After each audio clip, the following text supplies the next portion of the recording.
Someone told me earlier that you're also a musician. I picked up drums first when I was like 2 or 3. Oh my gosh. So like you're in a band right now and your tour starts when? My tour starts in a couple of days actually, so I'm gonna need to wrap this up pretty soon. Oh my gosh. Okay, I understand. He's playing O2 in October. It's gonna be incredible. Hi, my name's Antonio Raul Corbo, and this is When Zay Zay Met. Me, Antonio Raul Corbo.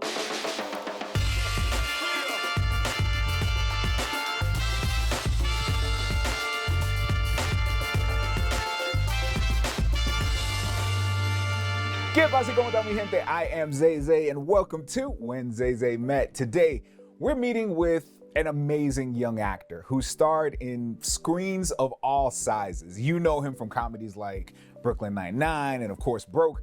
Plus, for sure, you've heard his voice in countless projects. We're celebrating his performance today in Poupelle of Chimney Town. Ladies and gentlemen, show your love. This is Antonio Raul Corbo. Hi. How you doing today? I'm doing amazing. How about you? I'm great, man. It's great to see you. Thank you for joining us today. Appreciate you. No problem. All right. Let's start from the beginning, which for you isn't that long ago, right? But where are you originally from? I'm originally from San Antonio, Texas, and I moved to California when I was 5. And you moved to Seven. California. How did I not know that? I started acting when I was 5. You started acting. When did you move to California? I moved to California when I was 7 years old. When you were 7 years old. Do you remember very much about your time in San Antonio? I remember a lot of my time in San Antonio. I played flag football, I played t-ball. I still talk to all my friends there. So yeah, I remember a lot. That's awesome. Do you still go back and visit sometimes? Yes, I'm actually gonna go back June 1st for my birthday. For your birthday? That's amazing. What do you love most about San Antonio? I think just the culture and just it's such a big place, but for such a big place, everyone kind of knows each other somehow. Yeah, for sure. I like San Antonio too. Little secret, I'm in San Antonio right now. Can I have some Whataburger, please? So is that your favorite stuff about San Antonio? What is it? The Whataburger, the Fiesta? Yes. Do you miss it? I love that. I miss it a lot. I miss the Riverwalk. Yes, but it's an amazing place. It is an amazing place, man. And look, it makes great people like you. Thank you. So of course it's awesome. Now, as you were saying, you've been acting since you were around 5 years old. Tell me a little bit about how you got into it, or what made you, if you can remember, what made you want to do it in the first place? I was watching TV one day and I saw some kids on TV and I thought it was cool. It looked fun. It looked really fun. And I was like, man, how do I make people laugh? How do I do that? So I asked my mom and she luckily knew someone who was in the business already. So we would go from San Antonio to Austin back because that's where all the auditions were. And then eventually I met some very nice people. I met my managers and I met my agent. And so eventually when I was 7, after a couple years to see if I really wanted to act, we moved to California, Los Angeles, and signed with Osbrink Agency, which is my agency. Love them. And yeah, that's where I've been. That's amazing. Have you always been sort of like that performer? Did your mom see that when you were a kid? Like, I don't want to say class clowny because you don't have to be a clown to be a performer, but did you always want to like, ta-da?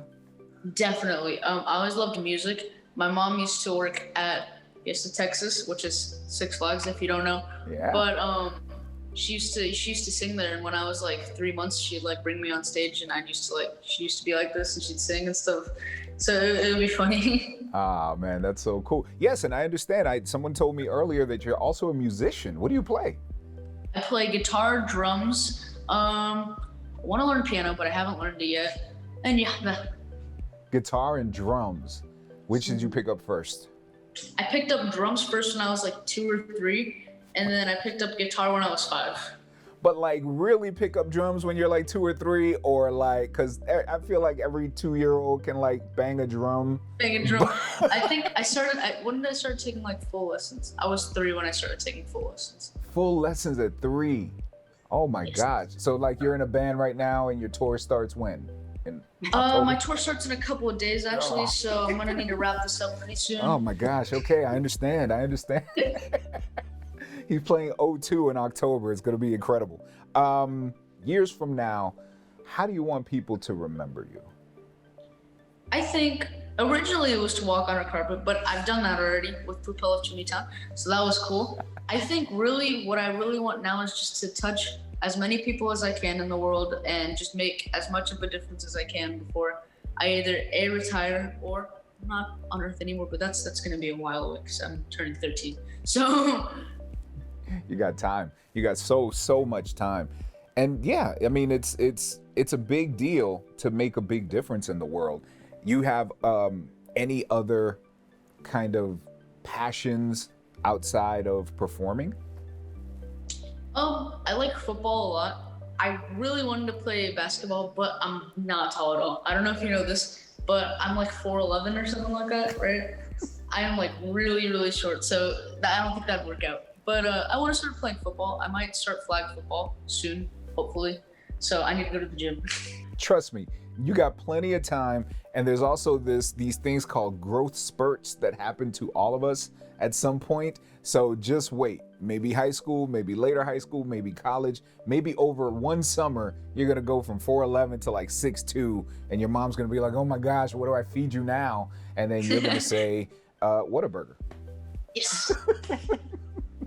And it's gonna be great. All right, let's talk about your movie. So you play Lubicchi in Poupelle of Chimney Town.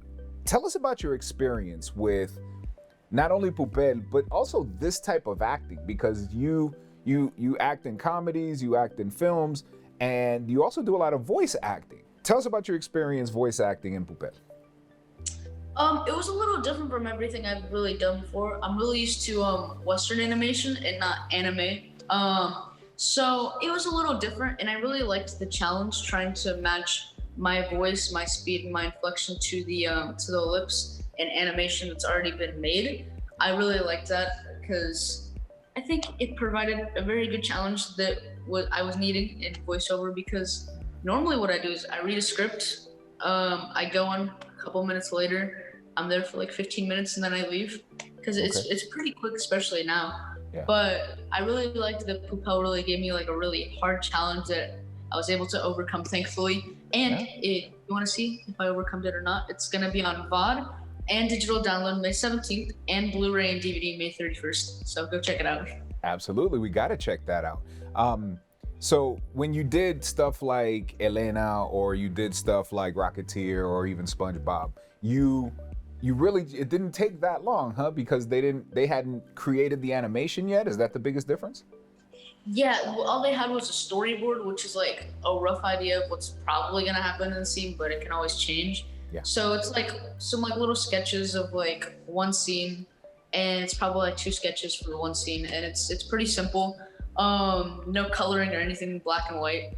So yeah. So really, you're the decider, right? You're the one that decides the inflections and how the character comes to life, and then they paint it around you. That's amazing. Poupelle is very inspiring, right? That's the kind of film it is. That's the kind of thing you get when you watch Poupelle. It's inspiring. You got a friend like Poupelle who's essential really to like every life when you think about it. Everybody wants to have a friend, or should have a friend like Poupelle who wants to, inspire you to be better and do great things. Do you have a friend like Poupelle? I do. Man, I've known him for so long. My mom's like, she knows who it is. I've known him since I lived in Texas, probably since I was 3. His name's Tristan.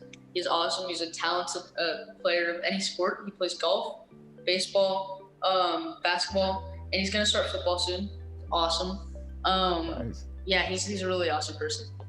Very cool. Well, and he's got you. Yes. Right? He's got you. Tristan, you got Antonio. So both of you guys got a Poupelle in your life. That's amazing. Okay, do me a favor. We're going to have to wrap up in a second. 15 seconds. Sell me this movie. Why do I need to go see Poupelle? You need to go see Poupelle because it's inspiring. It has friendship, courage, passion, hope, drive. The story's everything that you could have ever wanted in an animation. It's deep. It's goofy. It has comedic timing. It's all there, and you can cry, you can laugh in like all of 5 minutes. That's what my mom did. And yeah, you should definitely watch it, please. Awesome. Antonio, thank you so much for joining us today. I appreciate you so very much. Thank you so much for having me. You take care. Have a great day. Have an amazing day. Bye. Thank you all so much for watching When Zay Zay Met. Don't forget to like the video, subscribe to the channel, and hit the bell to be notified when we upload more conversations with celebrities and other interesting people. Now, if you'd like to see your favorite celebrity on the show, it's simple. Just tell us who that is by leaving us a comment down below. We hope you enjoyed today's episode, and we'll see you on the next one. Hasta la próxima. Lo quiero del corazón.